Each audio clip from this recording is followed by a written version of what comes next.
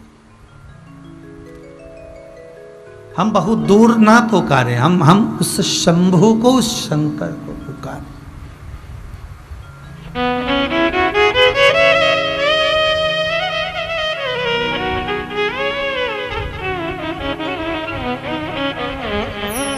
शिव पुराण कह रही है। केवल सुखदेव जी महाराज ही शंकर की आराधना नहीं करे। सुखदेव जी महाराज ने जनक जी महाराज के दरवाजे पर जब पहुंचे और जनक जी ने कहा कि गृहस्थाश्रम धारण करो तब गुरु मंत्र मिलेगा, तो जनक जी से सुखदेव जी महाराज ने, देवी भागवत का ये प्रसंग कहता है कि सुखदेव जी जनक जी से कहते हैं कि मैं गृहस्थाश्रम में तो पड़ जाऊंगा, मना नहीं है, पर निवेदन केवल इतना है कि मेरी जो धर्म पत्नी बने वो भी शंकर की आराधना करने वाली हो, बस इतना चाहिए। एक बात पहले भी कही, आज फिर कहते हैं, लड़का अधिक पढ़ा लिखा है तो लड़की भी पढ़ी लिखी होना चाहिए, लड़की अधिक पढ़ी लिखी है तो लड़का भी अधिक पढ़ा लिखा होना चाहिए। लड़की सुंदर है, लड़का भी सुंदर होना चाहिए। लड़की ज्ञानवान है, लड़का भी ज्ञानवान होना चाहिए। लड़की अगर विद्वान है तो लड़का भी विद्वान होना चाहिए।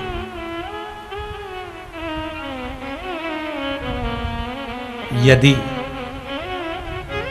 इससे विपरीत आपने जोड़ी ढूंढ ली ना, तो वो जोड़ी स्वस्थ नहीं रहेगी, वो जोड़ी अच्छी नहीं रहेगी।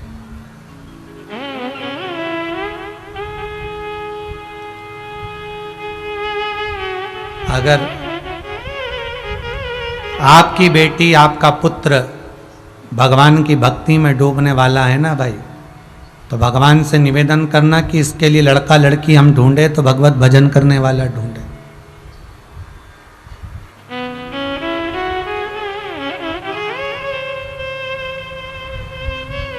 भगवत भजन करने वाला। एक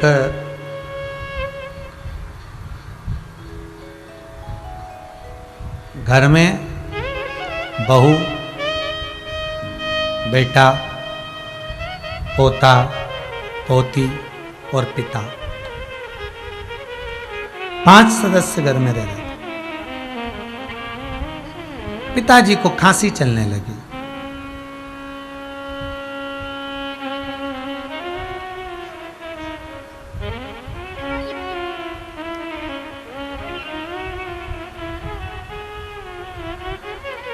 बहू ने अपने पति से कहा, सुनो, बच्चों को पढ़ने में डिस्टर्ब होता है, परेशानी होती है, पिताजी को जो माली का कमरा है चौकीदार वाला, उस कमरे में ठहरा दीजिए।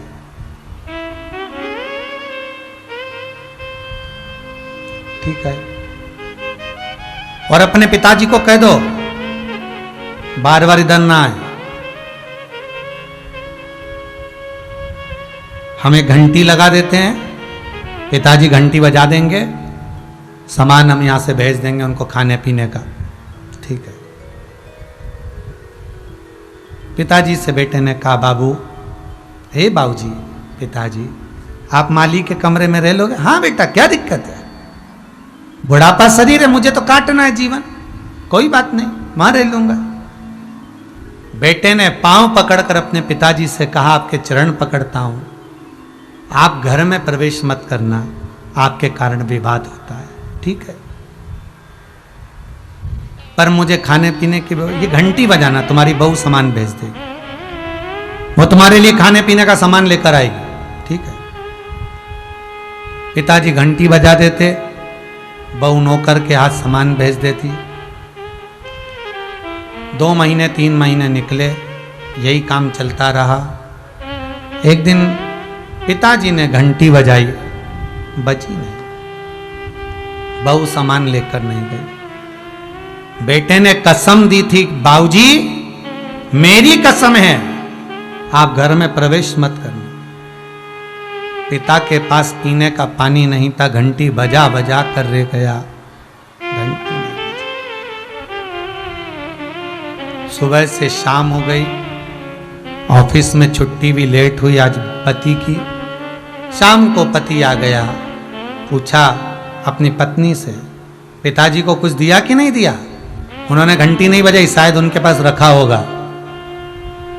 बेटा दौड़ कर गया, बाप के कमरे में जाकर देखा तो बाप पलंग से नीचे पड़ा था। पिताजी आपने घंटी नहीं बजाई? बाप को तो होश ही नहीं था। हिलाया, पानी का छींटा दिया, बाप उठ के बैठा। आपने घंटी नहीं बजाई? पिता कहते हैं बेटा मैंने घंटी बजाई थी, पर मुझे लगता है कि घंटी के तार को ऊंदरा ने, चूहे ने कतर दिया, इसलिए घंटी नहीं बज रही। बेटे ने घंटी बजाकर देखी, घंटी नहीं बजी। पिता को बेटा पानी पिलाता उससे पहले बाप के प्राण छूट गए। अंतिम संस्कार किया। 10वें के पहले घर में सफाई होने लगी। 10वें दिन के पहले सफाई हो। घर में पोता पोती थे, बेटा और बेटी, छोटे छोटे से, एक 4 साल का, 5 साल का, एक छोटी सी 3 साल की। माँ काम कर रही थी, बच्चे घंटी को उठाकर जेब में रख रहे थे। बहन घंटी के तार को घड़ी बनाकर भाई की जेब में रख रही थी। माँ ने पूछा क्या कर रहे हो? क्या कर रहे हो ये? दोनों बच्चे बोले माँ घंटी के तार को और घंटी को घड़ी बनाकर जेब में रख रहे हैं। क्यों?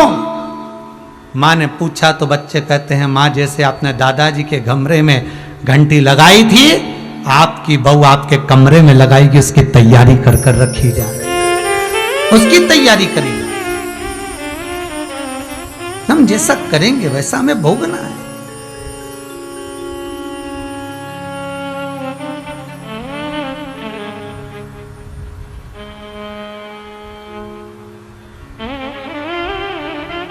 हम जैसा कर्म करेंगे उसके अनुसार हमें भोगना पड़ेगा। कर्म के अनुसार भोगना है। सुखदेव जी महाराज ने राजा जनक जी से कहा कि मेरी पत्नी मिले, मुझे धर्म पत्नी मिले तो ऐसी मिलना चाहिए जो शंकर की आराधना करे, शिव की उपासक हो, शंकर की आराधना करने वाली हो।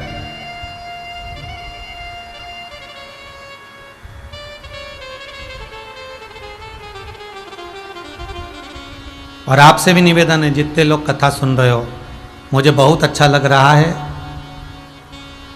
राजगरिया परिवार में बहू भाभियाँ अपने अपने पतियों के साथ भाव से कथा श्रवण कर रही हैं। और कई लोगों के फोटो जो व्हाट्सएप पर आए हैं और टीवी पर चल रहे हैं, कई लोगों ने भेजे अपने अपनी पत्नियों के साथ बैठे कथा सुन रहे हैं।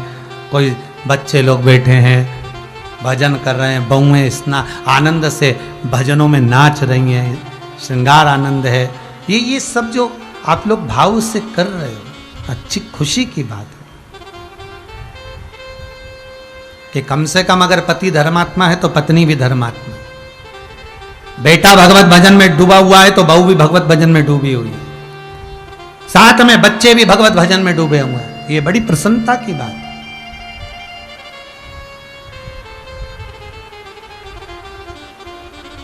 और दुनिया के लोग कहते हैं धर्म की जय हो, अधर्म का नाश हो, प्राणियों में सद्भावना हो, विश्व का कल्याण हो।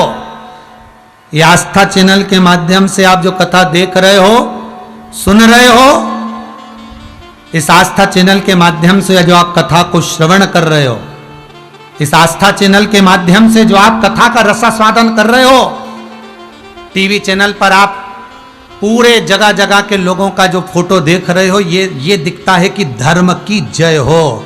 ये आस्था चैनल दिखा रहा है कि धर्म इसको कहते हैं। धर्म आज भी जागृत है और ये मानव हिंदू धर्म को दुनिया नष्ट नहीं कर सकती। ये इससे जागृतता दिखती है, ये इससे नजर आता। ये धर्म की जागरूकता नजर आती है।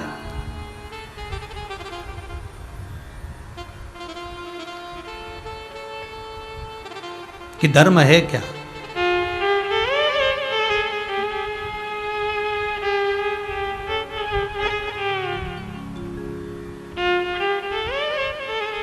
महाराज सुखदेव जी कह रहे हैं मैं विवाह तो कर लूंगा जनक जी महाराज, पर गुरुदेव विवाह करूं तो पत्नी शिव भगत मिलना चाहिए। बड़ी भगवान की कृपा होती है जो पत्नी अच्छी मिल जाती है, भगवान की बड़ी कृपा होती है।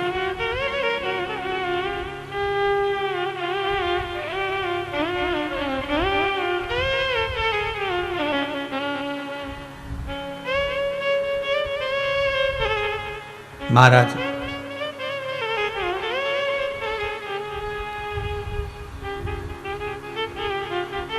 जनक जी ने कहा यदि तुम्हारे पिता वेद व्यास जी चाहेंगे तो तुम्हारी जो धर्म पत्नी मिलेगी वो भी शिव की भगत मिलेगी। पितरों की कन्या पीवरी, पितृलोक में जो पितृ निवास करते हैं,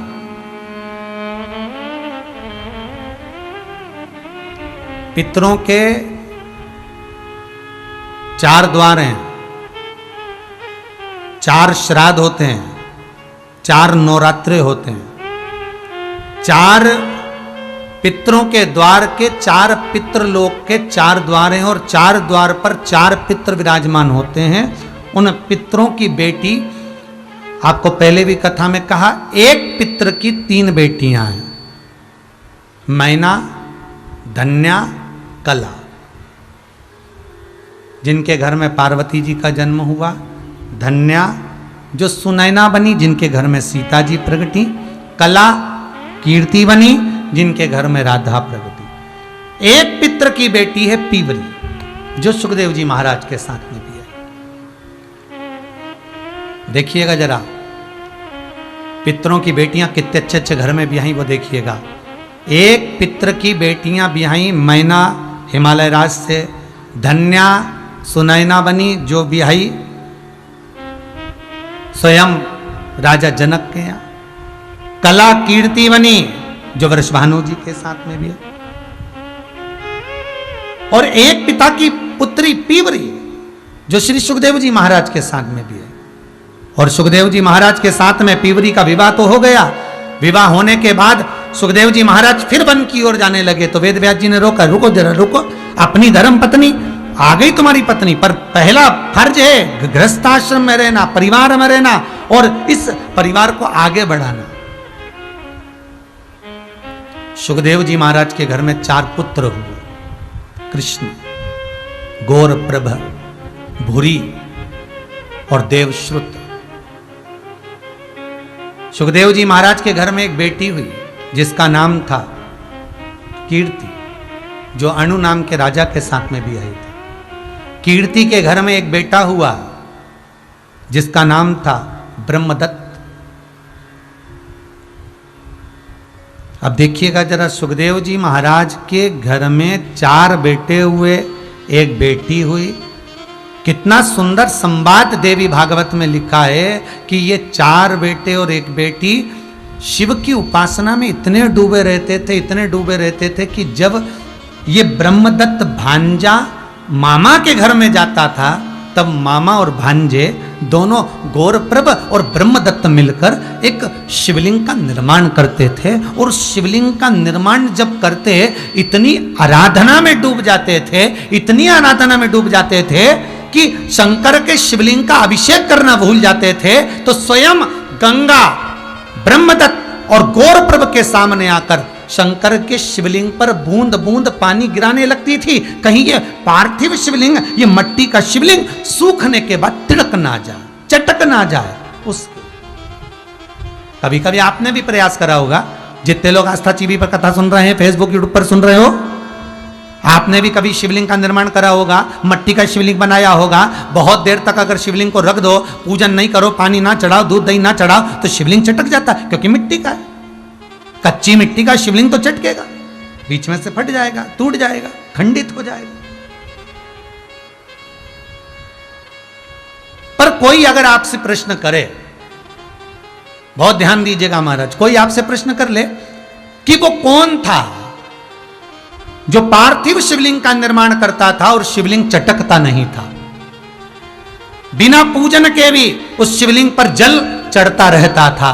तो आप कह सकते हो एक सुखदेव जी महाराज के पुत्र और एक सुखदेव जी महाराज की पुत्री के पुत्र ब्रह्मदत्त और गौरप्रभ, ये दोनों मामा और भांजे शंकर के शिवलिंग का निर्माण करते थे। जब निर्माण करते थे उस शिवलिंग के निर्माण में इतने डूब जाते थे, भगवान की भक्ति में इतने डूब जाते थे कि जल चढ़ाना भी शुद्ध से निकल जाता था। तब स्वयं शंकर गंगा जी को भेजते थे कि जाओ, इन्होंने शिवलिंग का निर्माण कर दिया है तो जल की धार तुम लगाओ, और गंगा जल की धार छोड़ने के लिए आती।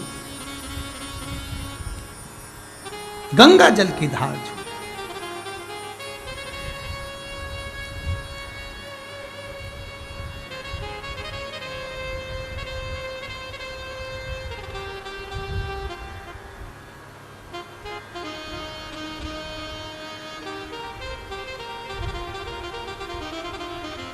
हमारे गुरुदेव इंदौर हवेली जी श्री काका जी महाराज विठलेश राय, हमारी जो विठलेश सेवा समिति है वो उन्हीं के नाम से चलती। श्री विठलेश राय काका जी महाराज हमेशा कहते थे,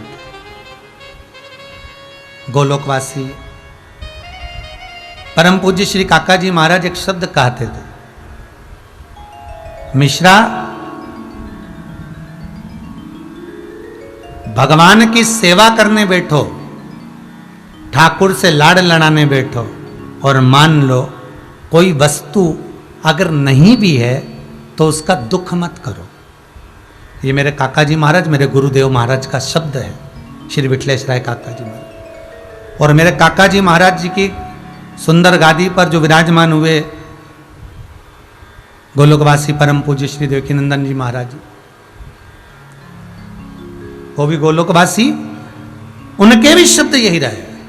जब हम ठाकुर का श्रृंगार करें, जब हम ठाकुर जी से आराधना करने के लिए बैठे, जब भगवान से हम लाड़ लड़ाने के लिए बैठे, जब हम किसी मंदिर में, हवेली जी में, भगवत भजन में सेवा करने के लिए बैठे और मालूम पड़े कि तुम्हारे पास में कोई वस्तु नहीं है, कोई वस्तु चली गई, छिन्न हो गई, समाप्त हो गई, तो वहां यह विचार न करें कि वस्तु चली गई, छिन्न हो गई, समाप्त हो गई।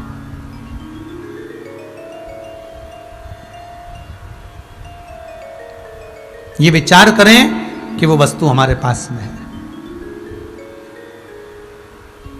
इसी बात को हम कहेंगे, फिर कहेंगे, एक बार पहले भी कहा, ये हमारे गुरु के शब्द हैं, उसको समझिएगा। दुनिया के कई लोग कहते हैं, तुमको ज्ञान देने वाले कहते हैं, थोड़ा बचा कर चलो, बुरे वक्त में काम आएगा, थोड़ा जोड़ कर चलो, बुरे वक्त में काम आएगा। घर के लोग करें, थोड़ा जोड़ कर चलो, बुरे वक्त में काम आएगा, मतलब घर के लोगों को मालूम है कि तेरा बुरा वक्त जरूर आएगा। दिन भर में 24 घंटे में मुख से एक बार सरस्वती जरूर निकलती है महाराज। और जो ये कहते हैं थोड़ा बचा कर चलो, बुरे वक्त में काम आएगा, बुरे वक्त में काम आएगा, बुरे वक्त में काम आएगा, मतलब बुरा वक्त जरूर आएगा। उनसे निवेदन है ये कहना बंद करो। अगर कहना है तो इतना भगवान का भजन करो, इतना शिव का स्मरण करो कि बुरा वक्त ही काहे को आएगा। आप अच्छा कर्म करते चलो, भगवत स्मरण करते चलो, नाम जाप करते चलो, भगवत स्मरण करते चलो, तो बुरा वक्त, ये थोड़ा जोड़ के चलो, बुरे वक्त में काम आएगा, थोड़ा बचा कर चलो, बुरे वक्त में काम आएगा। अब दुनिया के लोगों ने तो बहुत जोड़ भी लिया, तो ये बुरे वक्त में कौन सा काम आ गया। अटैची भरा भरा या माल धरा की धरा रह गया, घर में पड़ा हुआ गाड़ी और बंगला धरा की धरा रह गया, और अच्छे अच्छे पैसे वाले भी, यहां तक कि विधायक तक भी, मंत्री तक भी, उनके पास में कौन सी कमी होगी धन और दौलत की, सत्ता और पैसे की, गाड़ी और बंगले की। थोड़ा जोड़ कर चलो, बुरे वक्त में काम आएगा, बुरे वक्त में काम आएगा। अरे ये विचार कर कर चलो, भगवान का इतना भजन करते हुए चलो, शंकर का इतना अनुमोदन करते हुए चलो, शिव नाम का इतना स्मरण करते हुए चलो, शिव महापुराण का इतना भजन करते हुए चलो कि बुरा वक्त ही काहे को आए। ये विचार करिए कि हमारा बुरा वक्त काहे को आएगा। हमने शिव महापुराण की कथा सुनी है, हमने शंकर का भजन करा है, श्री शिवाय नमस्तुभ्यम का अखंड जाप करा है।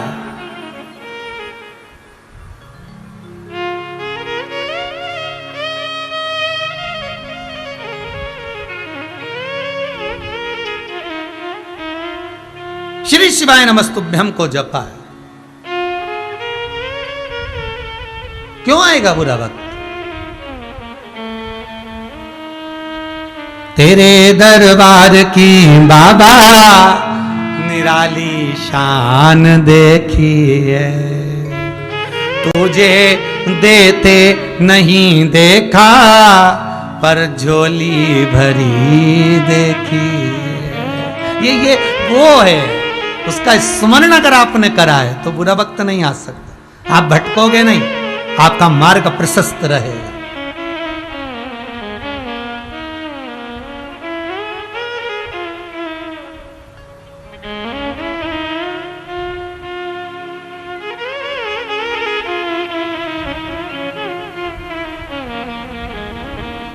भटकोगे नहीं।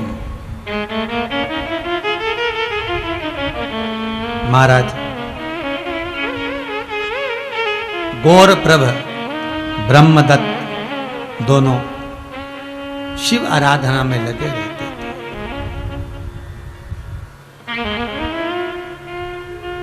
भगवान की भक्ति में डूबे रहते। महाराज काशी में बैठे भोले न्याय करें, भक्तों का बेड़ा शिव जी पार करें।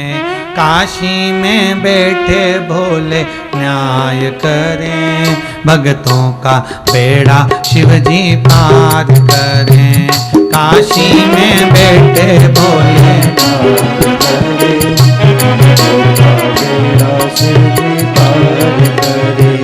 काशी में बैठे भोले न्याय करें, भक्तों का बेड़ा शिव जी पार करें।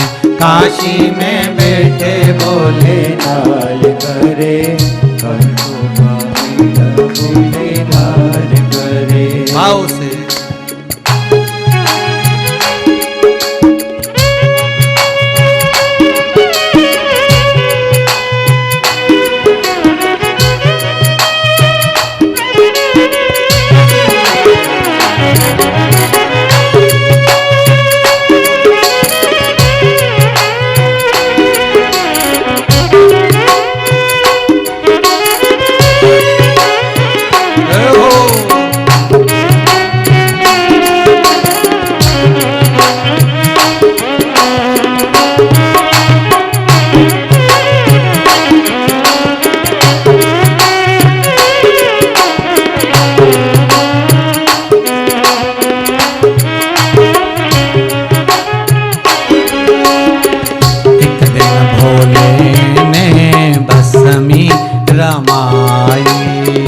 एक दिन भोले ने भस्मी रमाई। ओ एक दिन भोले ने भस्मी रमाई।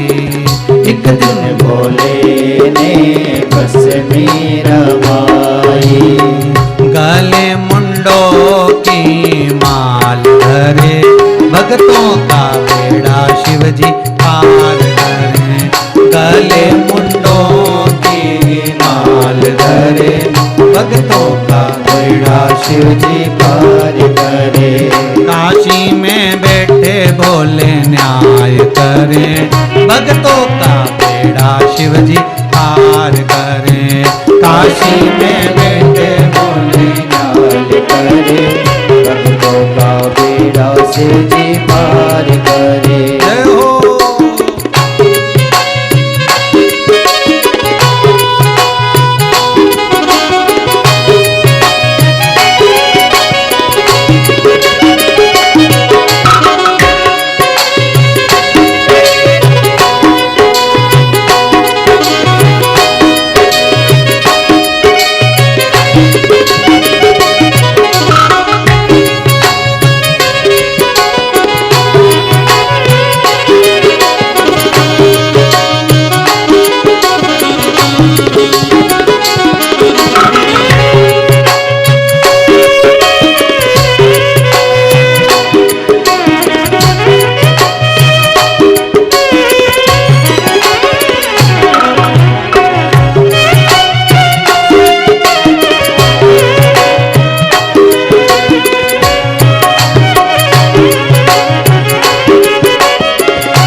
करे, भक्तों का उद्धार करे।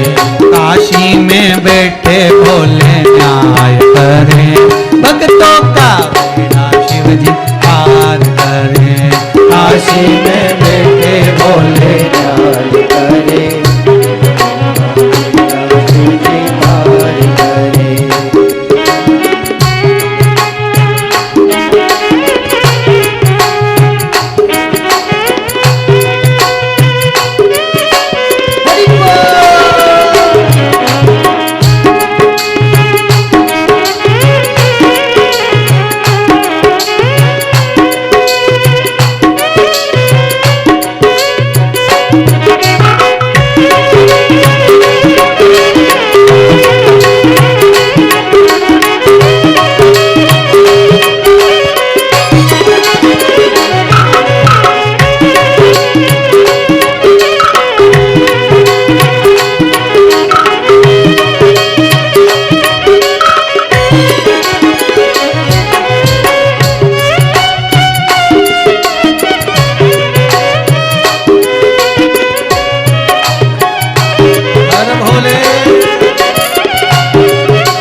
काशी घूमन को, एक दिन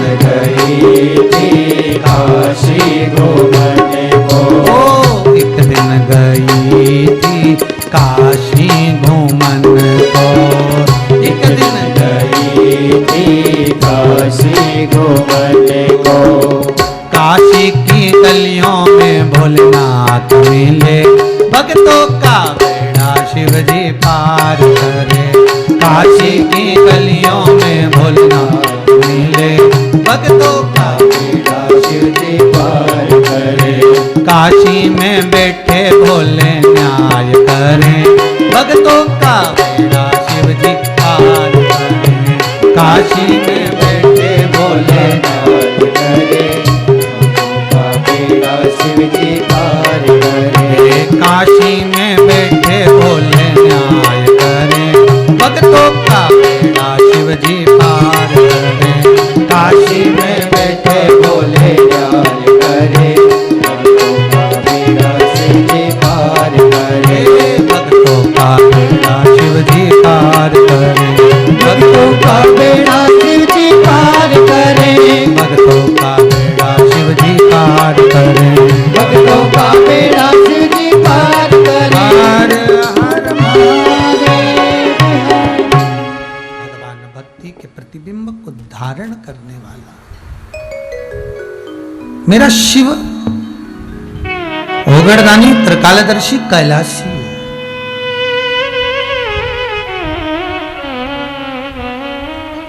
गौरप्रभ सुखदेव जी महाराज के पुत्र और ब्रह्मदत्त सुखदेव जी महाराज की बेटी के पुत्र।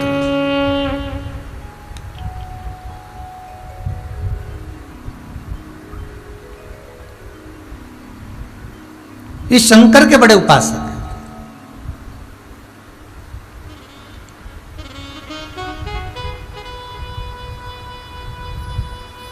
शिव उपासना में वस्तु बहुत चाहिए, ये कहीं नहीं लिखा।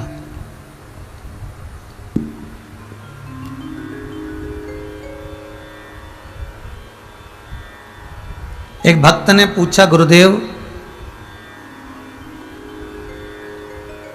शंकर जी की उपासना में मान लो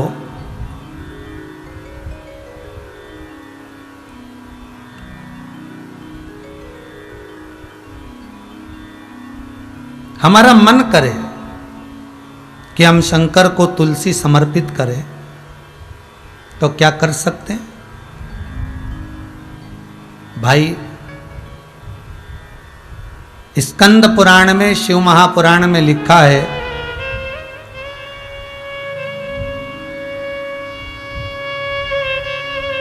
कि वृंदा के सात्वित्व का हरण भगवान विष्णु ने करा, शंकर जी ने जलंधर के प्राणों को हरा। वृंदा तुलसी का क्यारा बनी।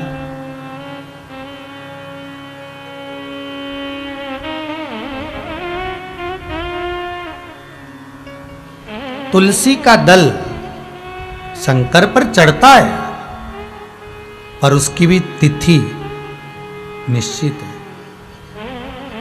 वैकुंठ चतुर्दशी के दिन तुलसी का दल शिव पे चढ़ता है। कई पुराणों में आपको मिलेगा कि तुलसी समर्पित, तो वो तिथि निश्चित है। हाँ, ये जरूर होता है कि तुलसी की जो मंजरी होती है,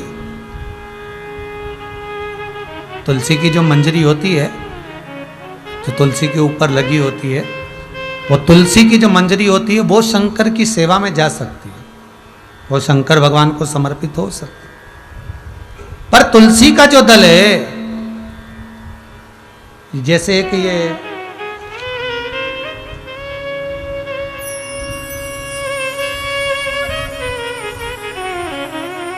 एक प्रश्न करा था ये भावना जी परिहार ने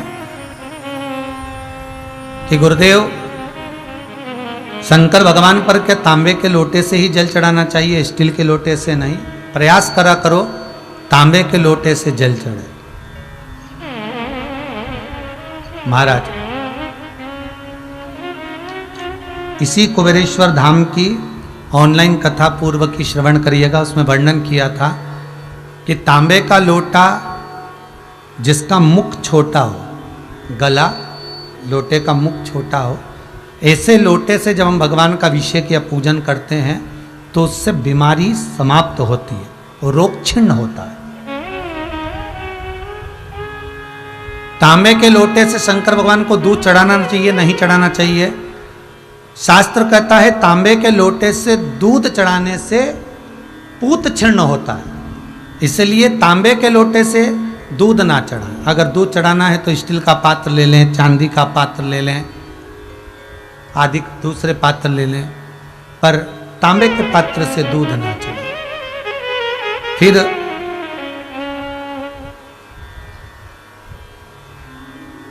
तुलसी के गमले में पानी बिना नहाए नहीं डालना चाहिए क्या?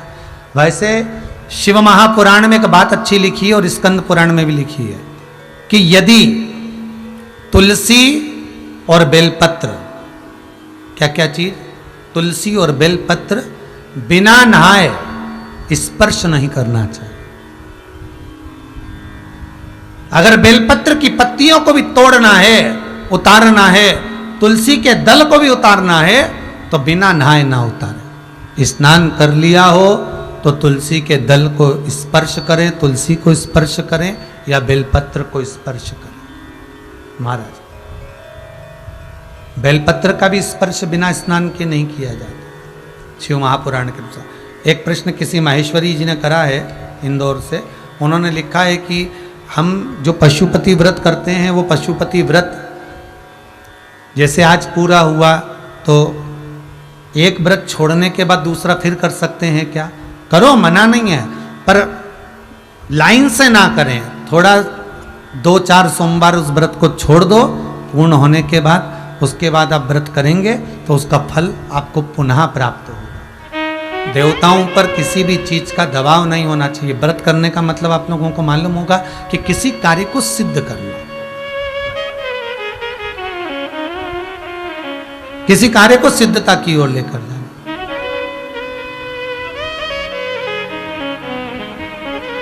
गौर प्रभ और ब्रह्मदत्त शिव आराधना में डूबे। शिवलिंग का निर्माण करना, पूजन करना, अर्चना करना, आराधना करना और उस आराधना में डूबे रहना, ये गौर प्रभ और ब्रह्मदत्त मामा और भांजे। बहुत ध्यान दें। कभी जीवन में मौका मिले,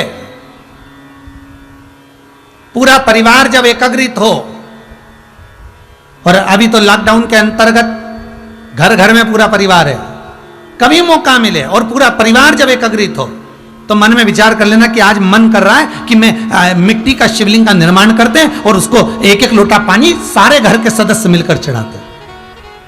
कभी मन कर जाए तुम्हारा, बैसाख का महीना चल रहा है, कभी तुम्हारा मन कर जाए तुम्हारे घर में छोटा सा शिवलिंग हो, चाहे पारद का हो, स्फटिक का हो, मिट्टी का हो, जो भी तुम्हारे घर में, पत्थर का हो, नर्मदेश्वर हो, मार्बल का हो, पीतल का हो, जो तुम्हारे घर में हो, कभी तुम्हारा मन कर जाए कि बैसाख का महीना चल रहा है, बैसाख के महीने में शंकर भगवान को जल के पात्र में जल भरकर गंगा, नर्मदा, सरयू, छिपरा, तुम्हारा मन कर जाए एक तसले में, एक पात्र में शंकर को रखकर सारी नदियों का स्मरण कर कर एक एक लोटा पानी बैसाख के महीने में शंकर को समर्पित कर कर देखिए, आपके मन की अभिलाषा के लिए।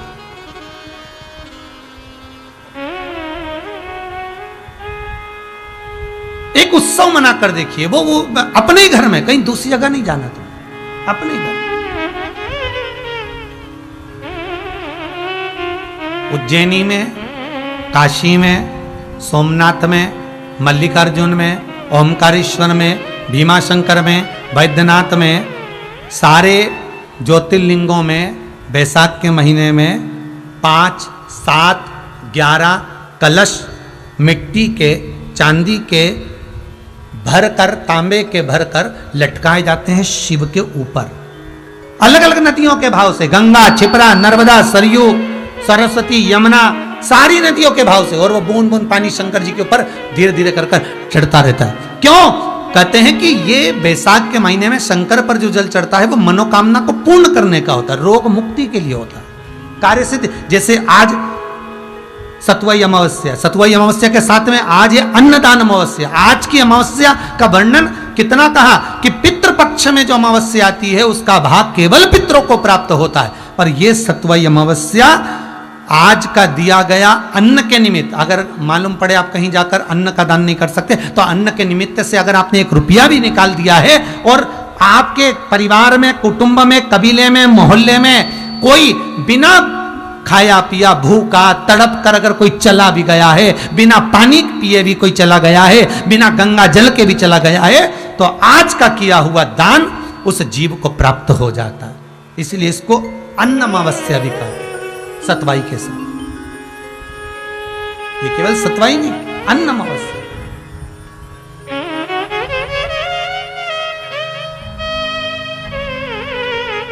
उसका भाव होता है। कभी मन करे तुम्हारा प्रयास करना, अपने घर में एक बर्तन ले लेना, बड़ा सारा तवेला, तसला, उसको रख लिया, उसमें शंकर जी रख लिया, नहीं हो तो अपने कहीं से मिट्टी ले लो, बाहर तुम्हारे बगीचा होगा उसमें से छोटा सा शिवलिंग बना लो। आज पूरे घर के लोग 1-1 लोटा पानी चढ़ाएंगे, आज 1-1 लोटा पानी सब चढ़ाओ, चढ़ाओ। बैसाख का महीना है, भगवान शंकर को शीतलता प्रदान करें। कभी मन आ जाए तुम्हारा, कथा सुनते सुनते तुमने चंदन घिस लिया और चंदन घिसने के बाद आज मन कर गया कि कल या शाम तक कथा सुनने के बाद सब शंकर भगवान को चंदन का लेपन करेंगे, पूरे घर के लोग 1-1 उंगली चंदन, थोड़ा थोड़ा चंदन सब लगा। कथा सुनते सुनते तुम्हारा मन कर जाए आज 1-1 चावल का दाना सब इकट्ठा कर लो, 7 लोग हैं, 7 चावल के दाने इकट्ठे कर लो, आज शंकर जी को कथा सुनने के बाद चावल का दाना चढ़ाएंगे। बैसाख का महीना शिव का अनुमोदन करने में। गौरप्रभ और ब्रह्मदत्त की कथा कहती है कि शंकर को यह जरूरी नहीं कि बहुत सारी वस्तुएं ही देना पड़ेगी। शिव महापुराण की कथा कहती है जो भाव से समर्पित कर दिया भगवान शंकर उसको स्वीकार कर लेता है, भगवान शिव उसको ग्रहण कर लेता है। और भाव से नहीं दिया जाए, दिखावे से दिया जाए तो, दिखावे से दिया जाए तो शिव नहीं लेता।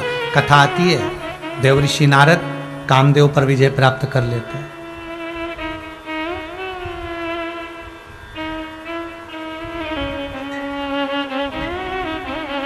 और देवऋषि नारद जब कामदेव पर विजय प्राप्त कर लेते हैं और विजय प्राप्त करने के बाद कामदेव पर विजय धारण कर कर, सबसे पहले कामदेव पर विजय प्राप्त करने के बाद देवऋषि नारद भगवान शंकर के पास जाते हैं और शिव जी से कहते हैं जिस कामदेव को आप नहीं जीत पाए उसको मैंने जीता।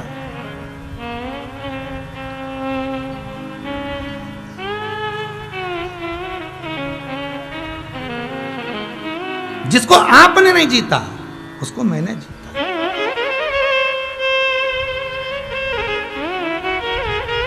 ओहो, शंकर भगवान बड़े प्रसन्न हुए, गले से रुद्राक्ष की माला निकालकर देव ऋषि नारद के गले में पहना दी।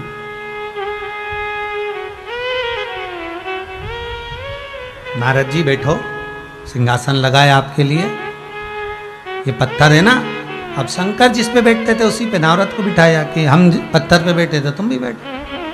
नारद जी बोले मेरे पास इतना समय नहीं कि मैं बैठूं। शंकर जी ने कहा अच्छा कहाँ जा रहे हो? बस आता हूं। शिव जी ने कहा जो बात तुमने मुझसे कही ये भगवान विष्णु से मत कहना हो। कौन सी? कि शंकर जिस कामदेव को आप नहीं जीत पाए उस कामदेव को मैंने जीता। ये बात ना कहिएगा। पर देव ऋषि नारद कहां माने, बाहर निकले, रुद्राक्ष की माला नीचे पटक दी। नंदी ने उस माला को उठा लिया और नंदी उस माला को उठाकर लेकर शिव जी के पास चले गए। भोलेनाथ प्रभु भगवान, शंकर जी ने पूछा नंदी तो इतना गुस्सा क्यों कर रहा है? शंकर के करीब में रहने वाला, शंकर के पास रहने वाला विषधर सांप भी नर्म हो जाता है, शंकर के करीब में रहने वाला शेर भी नर्म पड़ जाता है, शंकर के करीब में रहने वाला नंदी आज इतना क्रोध करे किस लिए? नंदी ने कहा वो देव ऋषि नारद ने आपके गले की माला को जमीन पर फेंक दिया। भगवान शिव कहते हैं उसने माला को जमीन पर नहीं फेंका है, उसने अपने भाग्य को जमीन पर फेंका है।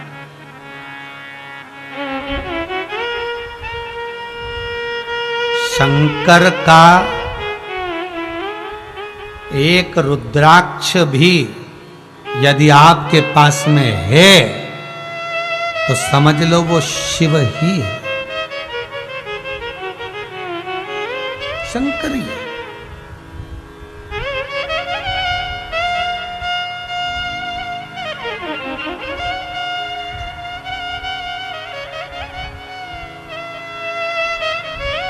बड़ी कृपा करी गुरुदेव। एक रुद्राक्ष भी अगर शिव का आपके पास में है तो शंकर आपके नजदीक में है, शिव आपके करीब में है। पर केवल इसको 5 रुपए का 10 रुपए का रुद्राक्ष मत समझना, इसको 20 रुपए और 50 रुपए का रुद्राक्ष मत समझना, इसको समझना कि ये करोड़ों की पूंजी तुम्हारे पास है, स्वयं शिव तुम्हारे पास में।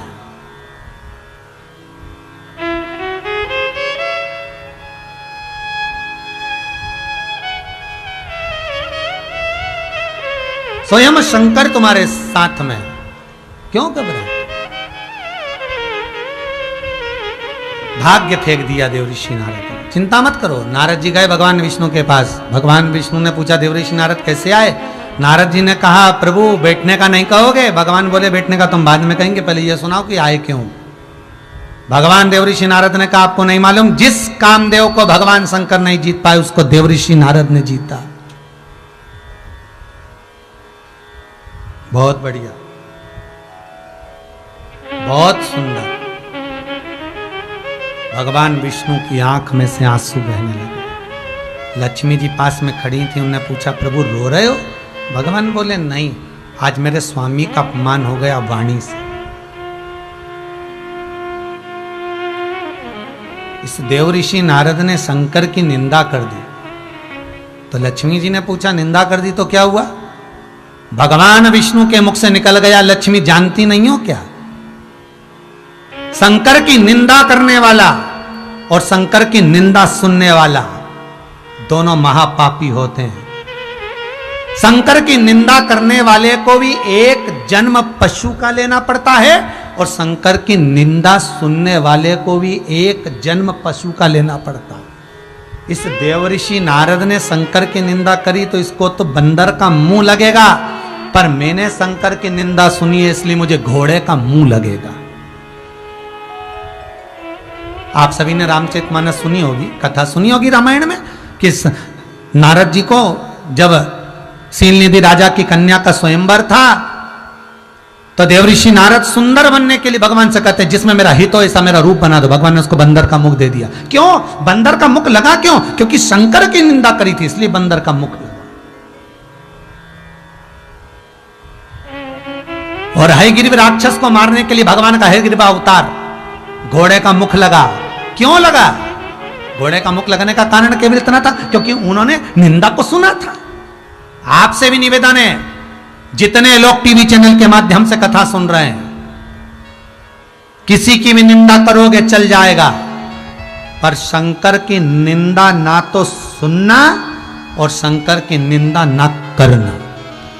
शिव महापुराण की निंदा सुनना भी नहीं चाहिए और करना भी नहीं चाहिए। शंकर की निंदा सुनना भी नहीं, करना भी नहीं। शंकर के भगत की निंदा सुनना भी नहीं, करना भी नहीं। बन सके तो लोगों को ये जरूर कहना, प्रेरणा देना कि शिव महापुराण की कथा हो रही है, सुनो। फोन लगाकर कह देना जी जी कथा अच्छी आ रही है, श्रवण करा करो। 2 बजे से 5 बजे तक चल रही है। कोरोना महामारी को नष्ट करने के लिए, समाप्त करने के लिए, विश्व के कल्याण के लिए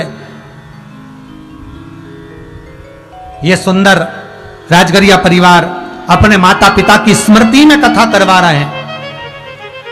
राउरकेला उड़ीसा से बैठकर यह ऑनलाइन कथा चल रही। सुनो, इतनी प्रेरणा दुनिया के लोगों, पर निंदा नहीं करना। शंकर की ना तो निंदा करें ना शंकर की निंदा सुने। हमें सुनना भी नहीं और हमें करना भी नहीं।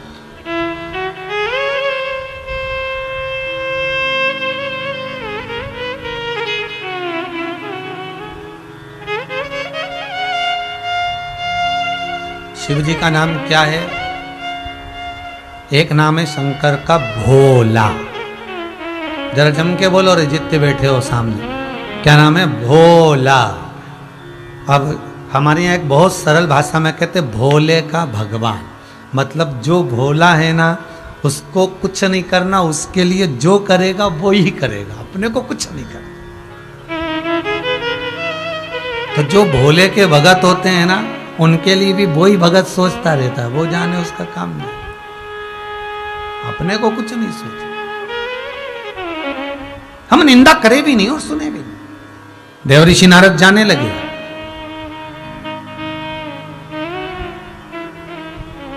भगवान विष्णु ने लक्ष्मी जी से कहा जाओ जरा गाय का गोबर लेकर आओ,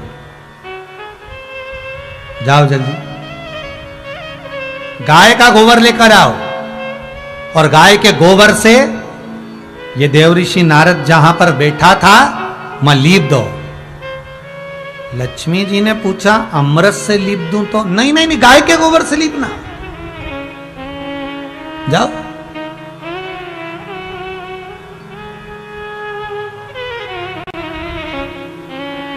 लक्ष्मी जी ने पूछा क्यों? भगवान कहने लगे ये जो निंदा करके गया है ना, निंदा का जो कीड़ा होता है ना बड़ा विचित्र होता है। दुनिया के लोगों को जितना कथा में रस नहीं आता ना, उतना निंदा सुनने में, चुगली सुनने में आता है। चाय पिला पिला के सुनते, और क्या बोल रही थी बोल जरा, और क्या बोली बोल तो जरा, और क्या बोल रही थी मेरे लिए ऐसा बोला, हाँ तुम्हारे लिए, और ऐसा सुने, चाय पिला पिला के सुने। निंदा का जो कीड़ा है ना बड़ा विचित्र है, इसलिए गोबर से इसको लीप दे, तू यहां साफ कर। क्योंकि गाय का गोबर हो, गौमूत्र हो, गाय का दूध हो, दूध से निर्मित दही हो, चाहे दही से निर्मित घृत हो, उसकी मूलता होती है।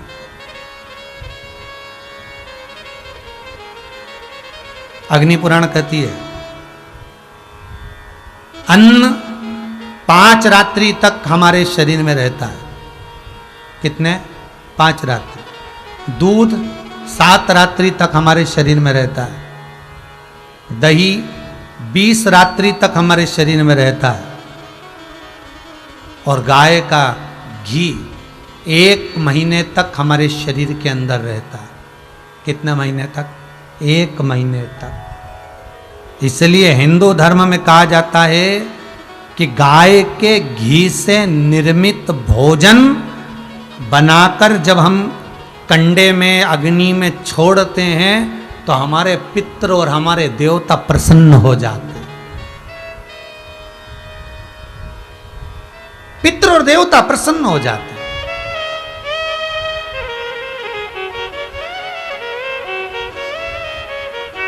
पिछली बार एक नियम लिया था आजीवन भोजन भंडारे का कि जो चले गए जीव या जिनकी शादी की सालगिरह है या जन्मदिन है या अपने जीते जी लोग अपनी तारीख लिखा के यहाँ भले शुल्क 21,000 रुपये पर वो जीवन पर्यंत आप रहे ना रहे, आपके बच्चे भूल भी गए, कर ना पाए, जन्मदिन मना ना पाए, पर वो तुम्हारा एक बार का जो तुमने 21,000 रुपये जो जमा कर दिया वो जीवन पर्यंत का जमा कर दिया। आजीवन पत्थर पर लिखा जाएगा कि ये कुबेरेश्वर धाम में इनका भोजन भंडारा इस तारीख का प्रति होगा ही होगा। और जितने लोगों ने जमा करा उनके पास में तारीख पर फोन भी आता है, तारीख पर फोन भी पहुंचता है कि आज आपका भोजन प्रसादी है, आप आओ तो ठीक, ना आओ तो ठीक, पर भोजन तो यहां होगा। भले आप रहे ना रहे, अपने हाथों से जो हमने सत्कर्म कर दिया वो कर दिया, वो पक्का है, वो छूटा नहीं। और सबसे बड़ी प्रसन्नता की बात तो यह है कि यहाँ गौशाला में जो गौ माता है, उस गौ माता का जो दूध आता है, दूध से जो घी बनता है, उस घी से जो सामग्री बनती है वही भोजन भंडारे में चलती। तो जरा विचार करिए कि गाय के मात्र घी और शक्कर को मिलाकर कंडे पर अग्नि पर छोड़ने में पितृ और पूर्वज प्रसन्न हो जाते हैं, देवता प्रसन्न हो जाते हैं, तो उस भाग को अगर हम किसी को ग्रहण कराते होंगे तो उसका सुख क्या होता हो, उसका आनंद क्या होता हो।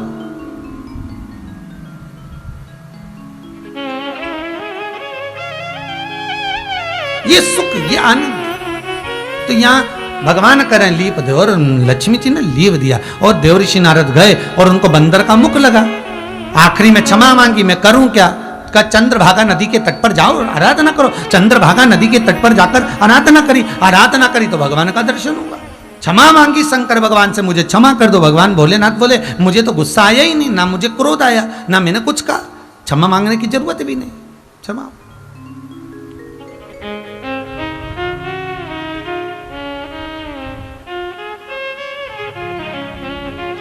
समय आया महाराज, सृष्टि की जब रचना हुई, जंघा से मनु और शत्रुपा हुए, उत्तानपात प्रियवत कन्या देवहूति प्रसूति आकुति। दक्ष प्रजापति के साथ में प्रसूति का मंगल विवाह, प्रसूति के गर्भ से कन्याओं का जन्म। दक्ष प्रजापति ने मां जगदम्बा से आराधना करना और कहना मेरे घर में एक बेटी का और जन्म हो जाए। मां स्वयं जगदम्बा उनके घर में दक्षायनी बनकर चली। ध्यान दीजिएगा, शंकर जी की धर्म पत्नी का नाम है दक्षायनी।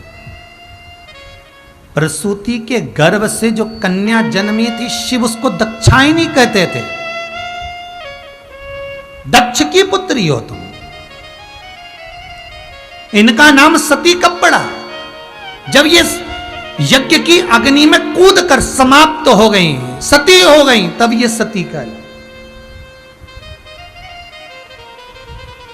पर शंकर ने इनको कभी सती नहीं कहा, शंकर ने इनको दक्षायनी कहा।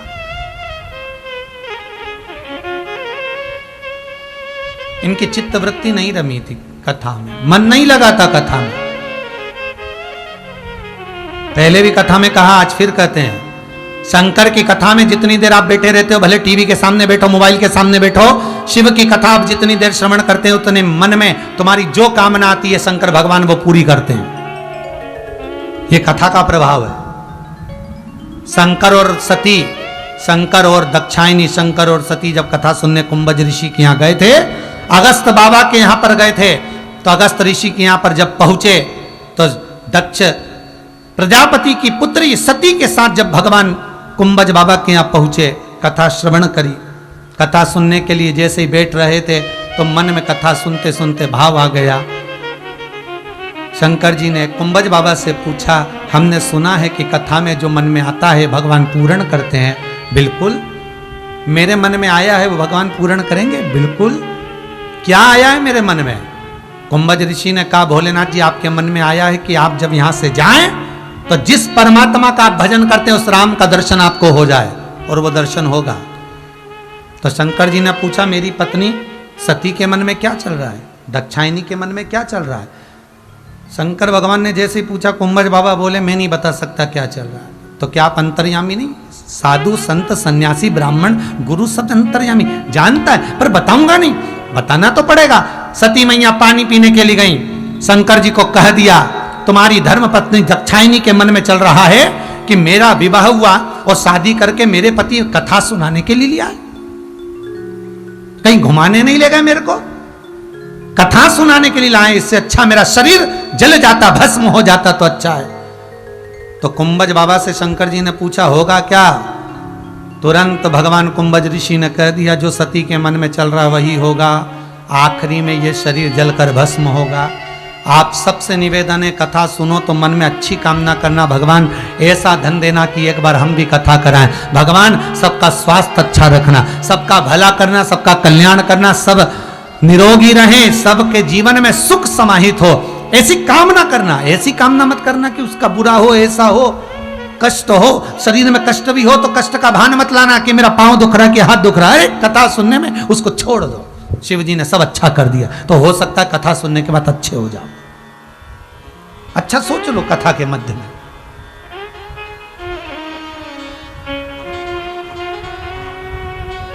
हो सकता है ठीक हो जाए। सुन लिया, वही हुआ। सती माता दाक्षायणी आई, यज्ञ रखा गया, उस यज्ञ में सबको बुलाया गया पर शिव को नहीं।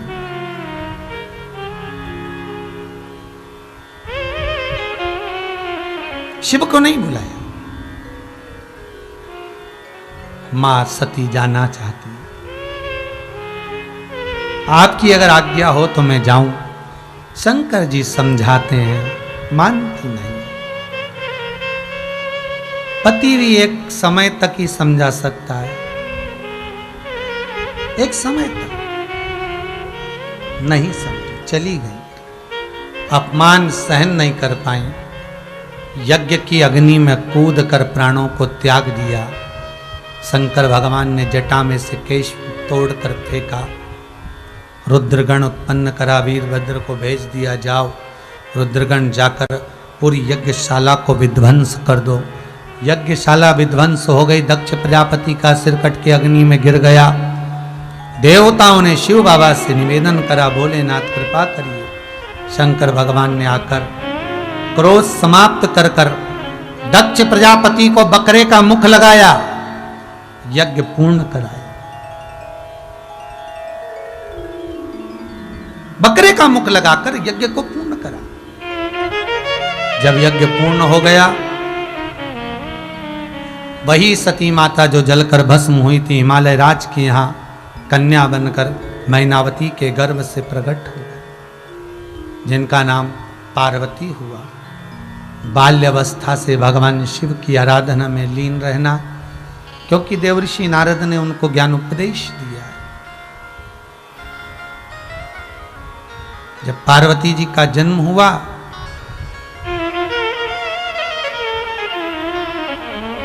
माता पार्वती के जन्म पर उपदेश दिया।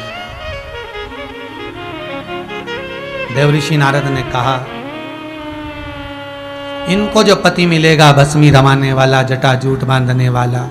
पार्वती जी ने मन में सोच लिया इस बेटी का विवाह ही नहीं करूंगी। पर देवर्षि नारद ने कहा, यदि शंकर की आराधना करे तो श्रेष्ठ हो। शिव आराधना में लगी, भगवान शंकर दूल्हा बने, पार्वती दुल्हन बनी, शिव बना बने, पार्वती बनी बनी, और शंकर और पार्वती का मंगल विवाह हुआ। आज सतवई अमावस्या के दिन भगवान शंकर के मंगल विवाह का प्रसंग अपन सभी ने श्रवण किया। भगवान भूत भावन भूतेश्वर आपके घर में भी शुभ मंगल कार्य, शुभ मंगल आनंद सदा विराजमान हो। साधुवाद देता हूँ स्वर्गीय उमाशंकर जी राजगरिया, स्वर्गीय नारायणी देवी जी राजगरिया की स्मृति में राउर कैलाश उड़ीसा से जो ये ऑनलाइन कथा राजगरिया परिवार, जिनका गोत्र बंसल है, जो कथा करा रहे हैं, बहुत बहुत साधुवाद है। आज शंकर भगवान के मंगल विवाह की आपको बहुत बहुत बधाई। जो आज शंकर का विवाह हुआ, पार्वती जी का कन्यादान हुआ, उसके लिए बहुत बहुत साधुवाद है। सभी श्रोता भाई बहन जो अपने घर में बैठकर कथा का रसास्वादन कर रहे हैं, मोबाइल पर कथा सुन रहे हैं, उनको भी साधुवाद देता हूँ। आज की कथा को यहाँ विराम देते हुए कल की कथा में शंकर भगवान पर जो बेर चढ़ता है, बोर खाने वाला जो बेर होता है, बोर होता है, उसकी महत्वता को सुनेंगे, चंदन की महत्वता को सुनेंगे। आज की कथा को यहाँ विराम देते हैं। हर हर